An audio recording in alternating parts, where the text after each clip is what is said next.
Good morning मेरे प्यारे बच्चों। आज का मेरा टॉपिक रहने वाला है वो है आपका नॉर्मेलिटी। एग्ज़ाम के पॉइंट ऑफ व्यू से बात करें बहुत इंपॉर्टेंट टॉपिक है, जैसे आज हम डिस्कस करेंगे, समझेंगे कि नॉर्मेलिटी क्या होता है और इसी पर बेस्ड न्यूमेरिकल बहुत सारे आपके आते हैं। तो नॉर्मेलिटी क्या है, जैसे कि मैंने आपको प्रीवियस क्लासेस में मैंने कुछ कंसंट्रेशन टर्म्स मैंने आपको एक्सप्लेन किए थे, बताया था molarity, formality and mole fraction, parts पर मिलियन, ये सभी आपके कंसंट्रेशन टर्म्स थे, जिसमें से मैंने आपको प्रीवियस क्लासेस में मैंने आपको मोलैरिटी और मोलैलिटी बताया था और दोनों में रिलेशन भी मैंने बताया था। आज का मेरा जो टॉपिक रहने वाला है उसे बोलते हैं नॉर्मेलिटी। एक्चुअली में नॉर्मेलिटी क्या होती है, इसकी डेफिनेशन को समझेंगे, उसके फॉर्मूले को समझेंगे और इसी से रिलेटेड कई सारे हम न्यूमेरिकल्स भी करेंगे। नॉर्मेलिटी की हम बात करें तो यहाँ इसमें स्पेशल केस ये है, आपको इक्विवेलेंट वेट निकालना आपको आना चाहिए, ये जो कि हम निकालना सीखेंगे भी। तो नॉर्मेलिटी क्या होता है, द इक्विवेलेंट वेट, या हम बात करें द नंबर ऑफ इक्विवेलेंट्स या और gram equivalent weights present in 1 litre solution is called normality. The number of equivalents or gram equivalent weights of solute present in 1 liter of the solution is known as normality of the solution। इसको समझने की हम कोशिश करें, यानी कि आपकी जो नॉर्मेलिटी है, नॉर्मेलिटी यानी कि ऊपर रहता है बेटा आपका molar mass weight of solute, upon रहेगा नीचे equivalent weight of solute, equivalent weight of solute present in 1 litre solution के लिए 1 अपॉन क्या हो गया, वॉल्यूम आपका 1 लीटर। चलिए, जैसे कि आप जानते हैं यदि आपका सॉल्यूशन ml में दिया है तो फॉर्मूला आपका हो जाएगा capital N is equal to WB upon equivalent weight into 1000 upon V। ये वॉल्यूम किस में जाएगा बेटा, इन ml में। चलिए, ये अपना फॉर्मूला हो गया। इन केस कभी आपको वेट ऑफ सॉल्यूट निकालना हो तो फॉर्मूला हो जाएगा WB is equal to capital N into equivalent weight into volume, और ml में है तो आप डिवाइड बाय क्या हो जाएगा बेटा आपका 1000। ये फॉर्मूला आपको आना चाहिए। तो यहाँ पर आपको सभी चीज़ें दिख रही हैं, क्या क्या है देखें, एक बार समझने की कोशिश करें। वेयर एज WB क्या होता है बेटा, यहाँ पर WB होता है बेटा आपका वेट ऑफ द सॉल्यूट। इसमें N क्या है बेटा आपका, जानते हैं बेटा हम आपका नॉर्मेलिटी। नेक्स्ट V क्या है बेटा आपका, वॉल्यूम ऑफ द सॉल्यूशन, ये आपका लीटर और मिलीलीटर किसी में भी हो सकता है। चलिए, इसके बाद मोस्ट इंपोर्टेंट आपका है इक्विवेलेंट वेट। कैसे निकालते हैं, इक्विवेलेंट वेट का फॉर्मूला होता है molar mass of solute upon Z. Z का मतलब होता है it is a valency factor. समझिएगा, ध्यान रखना, नॉर्मेलिटी निकालने से पहले आपको किसी भी सॉल्यूशन का इक्विवेलेंट वेट निकालना आपको आना चाहिए, जैसे कि आपको मैं बताऊंगा। तो पहले तो हम बात करें डेफिनेशन की, व्हाट इज अ नॉर्मेलिटी, क्या होती है, द नंबर ऑफ इक्विवेलेंट्स और gram equivalent weights of solute present in 1 litre solution is called normality, आपकी कहलाती है। फॉर्मूला आता है capital N is equal to WB upon equivalent weight into 1000 upon B। यदि सॉल्यूशन ml में है तो, अदरवाइज लीटर में दिया है तो रहेगा बेटा 1 अपॉन B। या आपको वेट ऑफ सॉल्यूट निकालना है तो फॉर्मूला हो जाएगा बेटा आपका normality into equivalent weight into volume divide by आपका 1000। और ये याद रखिएगा, यही सपोज दिया है आपका एक नॉर्मल का मतलब होगा N, semi normal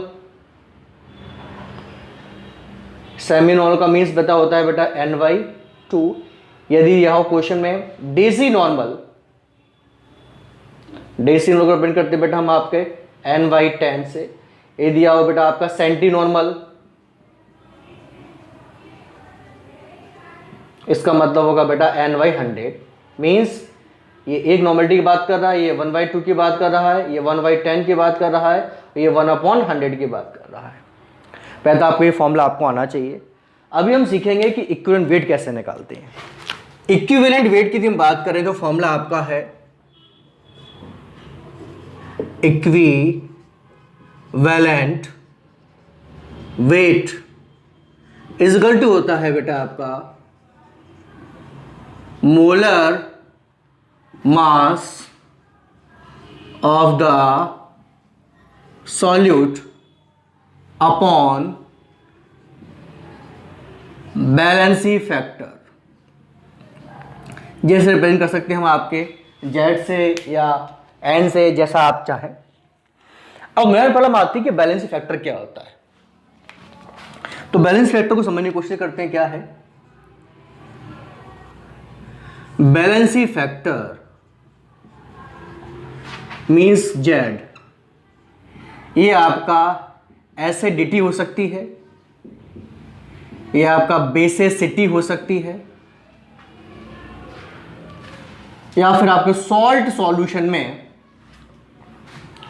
total number of positive charge on cation, ये हो सकता है। कैसे समझने की कोशिश करते हैं। एसिडिटी क्या होती है, बेसिसिटी क्या होती है। एसिड जो होते भी होते हैं, एसिड्स क्या करेंगे बेटा, एक या एक से ज्यादा प्रोटॉन रिलीज करते हैं। ध्यान रखना, जितने प्रोटॉन रिलीज करेंगे उन्हें हम कहते हैं, उससे कहते हैं बेटा हम आपका बेसिसिटी। ध्यान रखिएगा। जैसे सपोज मैंने कहा हाइड्रोक्लोरिक एसिड है, क्या रिलीज करेगा, H+ ion and Cl negative. तो कितना H+ आयन रिलीज किया हुआ बेटा, 1। तो मीन्स इस केस में आपकी जो बेसिसिटी है कितनी होगी बेटा आपकी, 1। मीन्स आपका जो बैलेंस फैक्टर है वो कितना होगा बेटा आपका, 1 होगा। नेक्स्ट हम बात करें, यदि मैंने नेक्स्ट कंपाउंड दिया HNO3 जिसे कहते हैं नाइट्रिक एसिड, तो ये कितने H+ आयन रिलीज करेगा, 1 H+ आयन और प्लस NO3 नेगेटिव। आप देख पा रहे हैं केवल एक H+ निकाल रहा है, मीन्स इसकी भी जो बेसिसिटी है वो कितनी है बेटा आपका 1, और बैलेंस फैक्टर भी कितना होगा बेटा आपका 1 होगा। सपोज दैट मैंने लिया आपका H2SO4 सल्फ्यूरिक एसिड। तो सल्फ्यूरिक एसिड की बात करें तो ये आपका 2H+ आयन रिलीज करेगा और आपका सल्फेट आयन रिलीज करेगा। तो आप देख पा रहे हैं कितने प्रोटॉन रिलीज कर रहा है बेटा आपके, 2। मीन्स इसकी जो बेसिसिटी होगी कितनी होगी बेटा आपकी, 2। मीन्स बैलेंस फैक्टर कितना होगा बेटा आपका, 2। तो जनरली जो एसिड्स जो होते हैं वो H+ आयन रिलीज करते हैं, उससे क्या कहते हैं बेटा आपका बेसिसिटी कहते हैं।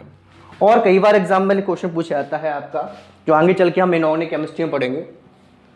जैसे कि लिए 4th में लिया आपका H3PO4 जिसे कहते हैं बेटा हम आपका फॉस्फोरिक एसिड। इसके स्ट्रक्चर की बात करें तो कुछ इस प्रकार का बनता है, OH OH OH, 3 OH group जुड़ रहे हैं, बट यहां से रिलीज होने वाला जो टर्म है वो क्या है बेटा आपका हाइड्रोजन है। हाइड्रोजन है तो 1 2 और 1 3, तो कितने हाइड्रोजन रिलीज होंगे, 1 2 और ये 3। तो मैंने बताया था जब कभी प्रोटॉन निकलेंगे, हाइड्रोजन निकलेंगे तो क्या कहलाएगी बेटा आपकी बेसिसिटी। यानी कि हम बात करें फॉस्फोरिक एसिड की जो बेसिसिटी है वो कितनी है बेटा आपकी 3। मींस बैलेंस फैक्टर कितना होगा बेटा आपका 3 होगा। और एग्जांपल की बात करें, 4th नंबर लिया हमने H3PO3 जिसे कहते हैं phosphorous acid. Phosphorous acid structure बनाए P double bond OH OH और ये H। ना रखना प्रोटॉन जो निकलेगा वो ऑक्सीजन से ही रिलीज होगा, ध्यान रखना। तो यहां से केवल आपके 2 प्रोटॉन निकलते हैं, मींस आपकी जो बेसिसिटी है वो 2 है, इसीलिए इसका बैलेंस फैक्टर भी कितना होगा बेटा आपका 2 होगा। तो बहुत आसानी से निकाल सकते हैं। जैसे कि हाइड्रोक्लोरिक एसिड की हमें इक्विवेलेंट वेट फाइंड करना है तो ऊपर क्या रहेगा बेटा इसका molar mass, divide by valency factor divide by मतलब मींस आपका 1। तो फिलहाल आपको बैलेंसी फैक्टर निकालना आपको आना चाहिए, बैलेंसी फैक्टर निकालना आपको आता है तो हम इक्विवेलेंट वेट बहुत आसानी से निकाल ले देंगे। तो molar mass upon valency factor. तो ये तो मैंने आपकी बात करी किसकी बेटा, आपकी एसिड्स रिलीज होगा प्रोटोन में, जिसे हम बोलते हैं बेटा आपका बेसिसिटी। तो मैंने बताया था बैलेंसी फैक्टर एसिडिटी हो सकती है, बेसिसिटी हो सकता है, या फिर कोई भी सॉल्ट सॉल्यूशन में किसी कैटायन के ऊपर प्रेजेंट कितना चार्ज प्रेजेंट है, ना रखिएगा। एसिडिटी जो क्या होता है, अभी हमने देखा था बेसिसिटी क्या थी। एसिडिटी क्या है, बहुत आसान है, कोई भी जो बेस है जितने OH ग्रुप मतलब हाइड्रोक्सिल ग्रुप रिलीज करेगा वो क्या कहलाती है बेटा आपकी एसिडिटी। फॉर एग्जांपल के लिए मैं लिया NaOH सोडियम हाइड्रोक्साइड, तो आप देखेंगे ये टूटेगा Na+ और OH नेगेटिव में, तो यहाँ पे हाइड्रोक्साइड आयन कितना है बेटा आपका 1, यानी कि आपकी जो एसिडिटी है, एसिडिटी जो होगी वो कितनी होगी बेटा आपकी 1, मींस बैलेंसी फैक्टर कितना होगा बेटा आपका 1। और एग्जांपल की बात करें, जैसे कि मैंने लिखा आपका कैल्शियम हाइड्रोक्साइड, तो आप देख पा रहे हैं ये टूटेगा Ca डबल पॉजिटिव और 2 OH नेगेटिव में। आप देख पाएंगे कितने OH नेगेटिव रिलीज हो रहे हैं 2, मींस इसकी जो एसिडिटी है वो कितनी है बेटा आपकी 2, और बैलेंसी फैक्टर कितना होगा बेटा आपका 2 होगा। और एग्जांपल की हम बात करें, जैसे कि थर्ड ये दिया मैंने AlOH का होल थ्राइस एल्यूमिनियम हाइड्रोक्साइड, आप इसे रिलीज करेंगे टूटेगा आपका Al3+ और 3 OH नेगेटिव में। आप देख पाएंगे कितने OH रिलीज हो रहे हैं 3, मींस आपकी जो एसिडिटी है वो कितनी होगी बेटा आपकी 3। इसी बेसिस पर बैलेंस फैक्टर कितना होगा बेटा आपका 3। तो बैलेंस फैक्टर एसिडिटी भी हो सकती है, बेसिसिटी भी हो सकती है, और सॉल्ट सॉल्यूशन में किसी भी कैटायन के ऊपर प्रेजेंट चार्ज भी हो सकता है। तो एसिड बेस से हमने आपका एसिडिटी और बेसिसिटी फाइंड किया। नेक्स्ट हम देखेंगे आपके सॉल्ट सॉल्यूशन में किसी भी कैटायन के ऊपर कितना पॉजिटिव चार्ज है, तो वो भी आपका बैलेंसी फैक्टर कहलाता है। सपोज मैंने कोई सॉल्ट लिया, एग्जांपल के लिए मैंने लिया Na2CO3, बेटा ना तो ये कोई एसिड है ना कोई बेस है, जैसे कि आपको दिख रहा होगा। यदि इसको हम एक्वस सॉल्यूशन डिसॉल्व करते हैं तो ये आपका 2Na पॉजिटिव और CO3 डाई नेगेटिव में रिलीज होगा। तो सॉल्ट की हम बात करें, सॉल्ट से कैसे पता करेंगे, सॉल्ट से कैसे पता करेंगे कि बैलेंस फैक्टर क्या होगा, तो हम कह सकते हैं total positive charge on cation, मतलब कैटायन पे कितना पॉजिटिव चार्ज है। आप देख पा रहे हैं सोडियम, 2 सोडियम है, 1 पॉजिटिव, 2 तो टोटल पॉजिटिव चार्ज कितना हो गया 2, मींस आपके बैलेंसी फैक्टर यानी बैलेंसी कितनी होगी बेटा आपकी 2 होगी। सपोज दैट मैंने एक एग्जांपल के लिया, मैं लिया AlCl3, तो आप देखेंगे यहाँ होगा Al3+ और ये 3Cl नेगेटिव, तो यहाँ पर कैटायन के ऊपर कितना पॉजिटिव चार्ज है बेटा आपका 3। इस बेसिस पर जो बैलेंसी फैक्टर होगा वो कितना होगा बेटा आपका 3 होगा। इस बेसिस तो इस हिसाब से हम आपके बैलेंसी फैक्टर निकाल सकते हैं एसिडिटी के बेसिस पर, बेसिसिटी के बेसिस पर, और किसी भी सॉल्ट में कैटायन के ऊपर पॉजिटिव चार्ज के बेसिस पर। नेक्स्ट हम बात करते हैं पोटेशियम परमैंगनेट, जो कि इंपॉर्टेंट है। नेक्स्ट चल के हम जब इनऑर्गेनिक केमिस्ट्री पढ़ते हैं तो वहाँ पे डी ब्लॉक एलिमेंट पढ़ेंगे, तो वहाँ पे पोटेशियम परमैंगनेट की लैबोरेटरी प्रिपरेशन मेथड, इनकी कैरेक्टरिस्टिक्स, केमिकल प्रॉपर्टी, कई सारी चीज़ एग्जाम पूछे जाते हैं, तो वहाँ भी हम डिस्कस करेंगे। बट यहाँ पे पोटेशियम परमैंगनेट के लिए एसिडिक मीडियम में, बेसिक मीडियम में और न्यूट्रल मीडियम में इक्विवेलेंट वेट निकालने के लिए आपसे कई बार पूछा जाता है। तो कैसे निकालते हैं? एसिडिक मीडियम की बात करें तो पोटेशियम परमैंगनेट चेंज हो रहा है आपके मैग्नीज +2 आयन में, तो आप देखेंगे इस मैग्नीज आयन पर टोटल बैलेंसी कितनी है बेटा 4 2 8, 8 में से 1 गया तो 7, तो मैग्नीज आयन पर कितना रही बेटा आपका +7। कैसे निकालते हैं आपको बता दे रहा हूँ मैं, KMnO4, ये आपने लास्ट या 11th क्लास में एक आपका चैप्टर डॉक्स केमिस्ट्री करके चैप्टर है, तो आपने ये पढ़ा भी होगा। जिसकी भी बैलेंसी निकालनी उसे x मान लो। पोटेशियम पे कितना होता है बेटा +1, मैग्नीज पे x, एक ऑक्सीजन पे -2 होता है, कितने ऑक्सीजन आइटम बेटा आपके 4, 4 2 -8 = 0, तो x - 7 = 0, x = कितना है बेटा आपका 7, तो यानी कि मैग्नीज पर कितनी है आपका चार्ज है बेटा आपका +7, और मैग्नीज आयन पे कितना है 2, तो कितने का डिफरेंस आ रहा है बेटा आपका 2 का। तो यहाँ की हम बात करें तो यहाँ ये कितने एटम मतलब कितने इलेक्ट्रॉन का, कितने चार्ज का डिफरेंस है, 5 चार्ज का डिफरेंस है। तो ये भी क्या होता है, इसका इक्विवेलेंट वेट फाइंड करना हो तो फॉर्मूला आएगा molar mass upon solute upon valency factor. तो molar mass of potassium permanganate का जो होता है वो होता है 158 और एसिडिक मीडियम में कितने चार्ज का डिफरेंस आ रहा है, 5 का, तो डिवाइड बाय 5 वो हम निकाल देंगे। ऐसे ही हम बात करें बेसिक मीडियम में, तो यहाँ पर मैग्नीज पे कितना बेटा आपका +7 ही है, बट यहाँ बात करें मैग्नीज पर तो 4 2 8, 8 में से 2 गया तो कितना आ गया बेटा आपका 6। तो कितने चार्ज का डिफरेंस आ रहा है बेटा आपका 1 का। तो इस केस में बैलेंस फैक्टर कितना दिया है बेटा आपका 1। इस केस में आपका जो इक्विवेलेंट वेट है वो कितना आएगा, molar mass upon balance factor means 158 upon 1। इसके बाद हम बात करें किसमें, न्यूट्रल मीडियम में। तो न्यूट्रल मीडियम की बात करें यहाँ +7, यहाँ पे कितना है बेटा आपका +4, कितने चार्ज का डिफरेंस है बेटा आपका 3 का। तो बैलेंस फैक्टर कितना आ गया आपका 3 और इस केस में इक्विवेलेंट जो वेट होगा molar mass of solute upon equivalent wait कितना आ गया बेटा आपका 3 आ गया।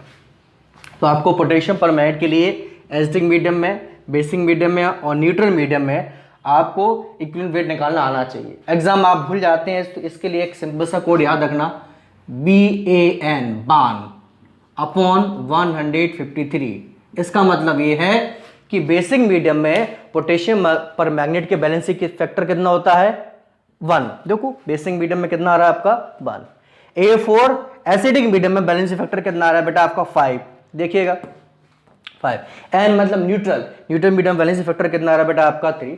तो इस ट्रिक की हेल्प से आप याद कर सकते हैं कि हम पोटेशियम परमैंगनेट के एसिडिक, बेसिक और न्यूट्रल मीडियम में हम किस तरह से इक्विवेलेंट वेट आपका फाइंड आउट करते हैं। पहला जो न्यूमेरिकल लिखा हुआ है, calculate normality of 2.1% weight by volume H2SO4 solution, इस सॉल्व करेंगे। और सेकंड लिखा है find out the mass of the H2SO4 in 150 ml Ny7 H2SO4 solution. सबसे पहले हम फर्स्ट न्यूमेरिकल की बात करें, क्वेश्चन नंबर फर्स्ट क्या दिया हुआ है, देखिए 2.1%, ये मैंने आपको बताया था वेट बाय वॉल्यूम। इसका मतलब ये है गिवन की हम बात करें कि क्या दिया हुआ है 2.1% वेट बाय वॉल्यूम। इसका मीनिंग क्या है, means 2.1 gram H2SO4, 2.1 gram H2SO4 solute present in 100 ml of solution। यानी कि सॉल्यूट आपको ये दिया हुआ है, सॉल्यूशन आपको ये दिया हुआ है, मोलर मास हम निकाल लेंगे बहुत आसानी से। आपको फाइंड करना है नॉर्मलिटी। तो सबसे पहले वेट ऑफ सॉल्यूट WB कितना हो गया बेटा आपका 2.1 ग्राम। चलिए वॉल्यूम ऑफ द सॉल्यूशन कितना हो गया आपका, ml में दिया हुआ है, कितना है बेटा आपका 100 ml। अच्छा क्या रिजोल्व किया बेटा आपने H2SO4, ये क्या हो गया बेटा आपका weight of molar mass of solute. Find करेंगे H2SO4 कैसे निकालते हैं, बहुत आसान है। एक हाइड्रोजन का एक, कितने हाइड्रोजन आइटम है 2 × 2, सल्फर का 32, एक ऑक्सीजन का 16, कितने ऑक्सीजन है बेटा आपके 4। कैलकुलेट करें तो कितना आएगा बेटा आपका 98 ग्राम। चलिए तो वेट ऑफ सॉल्यूट भी हो गया, वॉल्यूम ऑफ द सॉल्यूशन भी हो गया, मोलर मास भी हो गया। और हाँ एक फैक्टर और चाहिए नॉर्मलिटी के लिए, बैलेंसी फैक्टर। तो कैसे निकालते थे आपको पता होना चाहिए। सल्फ्यूरिक एसिड है तो सल्फ्यूरिक एसिड की बेसिसिटी कितनी होगी, मैंने आपको बताया था H2SO4 टूटेगा 2H+ आयन में और किसमें टूटेगा बेटा SO4 डाई नेगेटिव में। तो कितने प्रोटॉन रिलीज किए बेटा आपके 2 प्रोटॉन का मतलब है आपकी जो बेसिसिटी है वो कितनी है बेटा आपकी 2, मींस बैलेंसी जो फैक्टर होगा वो कितना होगा बेटा आपका 2 होगा। तो यानी कि इक्विवेलेंट वेट कैसे निकालते हैं, आप निकाल लेंगे आप इक्विवेलेंट वेट।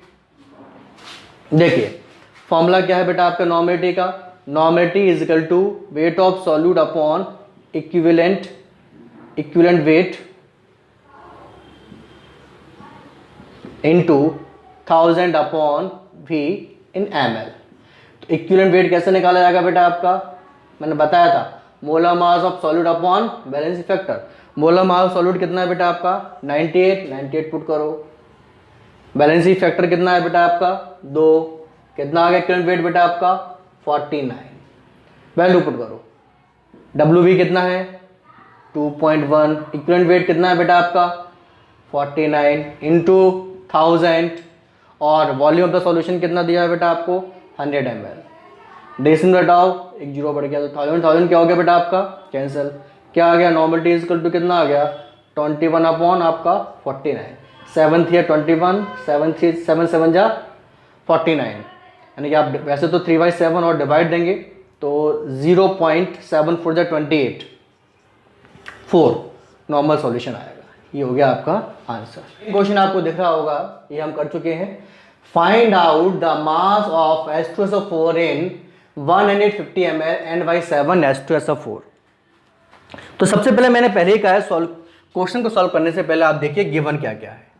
गिवन यानी आपको वॉल्यूम ऑफ द सॉल्यूशन दिया हुआ है इन ml में, कितना दिया है बेटा आपका 150 ml। ओके, नॉर्मलिटी भी आपको दे रखी है, नॉर्मेलिटी कितनी दे रखी है बेटा आपको N/7, N/7 का मीन्स है 1/7।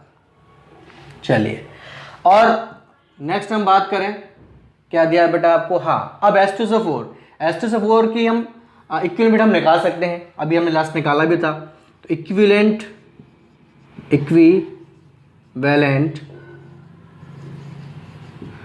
वेट ऑफ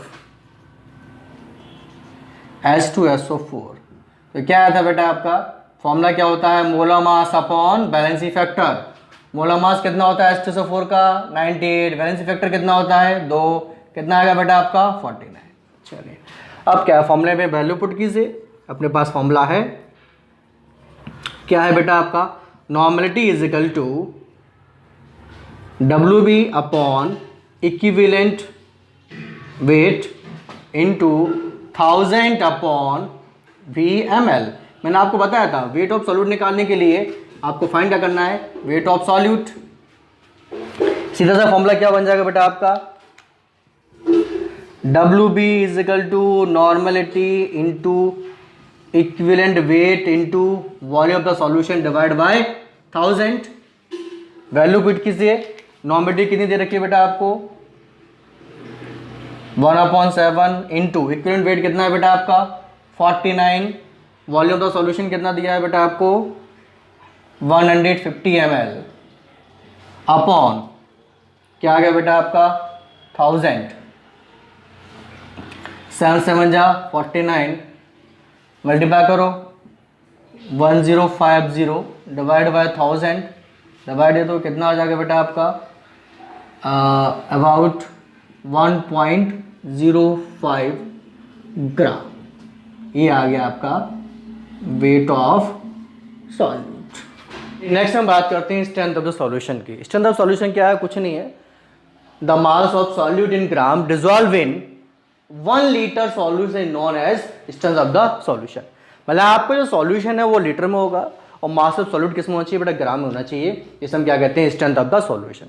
बेसिकली इसे हम नॉर्मलिटी और मोलरिटी के लिए फाइंड आउट करते हैं। यदि आपको मोलरिटी की स्ट्रेंथ निकालनी है तो फॉर्मूला रहता है strength is equal to molarity into molecular mass of the solute. Means formula बन जाएगा strength is equal to molarity into molar mass of solute. यदि आपको नॉर्मलिटी की स्ट्रेंथ निकालनी है तो फॉर्मूला हो जाएगा आपका strength is equal to normality into equivalent weight of आपका सॉल्यूट। इस बेसिस पर हम दोनों सॉल्यूशन की स्ट्रेंथ को हम फाइंड आउट कर सकते हैं। यदि आपको नॉर्मलिटी और मोलरिटी में रिलेशन निकालना हो तो हम इन दोनों के फॉर्मूले से एक नया फॉर्मूला ड्राइव कर सकते हैं जो कि इस प्रकार होगा, देखेंगे।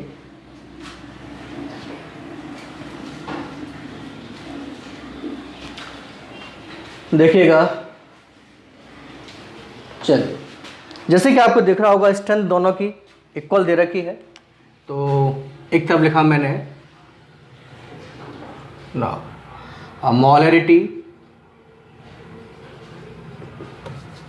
Molarity into molar mass solute into normality into equivalent weight of solute. Suppose that मैं चेंज करूं, हमें पता है कि इक्विवेलेंट वेट क्या होता है molar mass of solute upon valency factor. तो आप देखेंगे मोलर मास सॉल्यूट क्या हो जाएगा, कैंसिल हो जाएगा। तो रिलेशन क्या आ जाएगा बेटा आपका, molarity into balancing factor is equal to क्या आ गया बेटा आपका, नॉर्मेलिटी, या इसको ऐसा लिख सकते हैं, normality is equal to molarity into balancing factor. Important है ये आपको आना। जैसा कि आपको स्क्रीन पर दिख रहा होगा, कैलकुलेट नॉर्मेलिटी 1.5 मोलर H3PO4 मतलब फॉस्फोरिक एसिड और 2 मोलर H3PO2। तो कैसे निकालेंगे, बहुत आसान है। अभी हमने इसी से रिलेटेड एक न्यूमेरिकल देखा था, सॉरी एक रिलेशन देखा था कि नॉर्मेलिटी और मोलरिटी में रिलेशन क्या होता है। मैंने अभी आपको बताया था, अपने पास एक फॉर्मूला है, normality is equal to molarity into balancing factor. चलिए तो केस फर्स्ट की हम बात करें। आपको क्वेश्चन में दिख रहा होगा मोलर सॉल्यूशन कितना दिया है बेटा आपको, 1.5। बैलेंसिंग फैक्टर H3PO4, मैंने इक्विवेलेंट वेट निकालना आपको सिखाया था। H3PO4 की यदि हम बात करें, स्ट्रक्चर कुछ ऐसा है, P double bond O, OH, OH और OH। तो आप देखेंगे मैंने बताया था कोई भी कंपाउंड जितनी H प्लस एनालिज करेगा उसको क्या कहलाता है बेटा, बेसिसिटी। तो फॉस्फोरिक एसिड की जो बेसिसिटी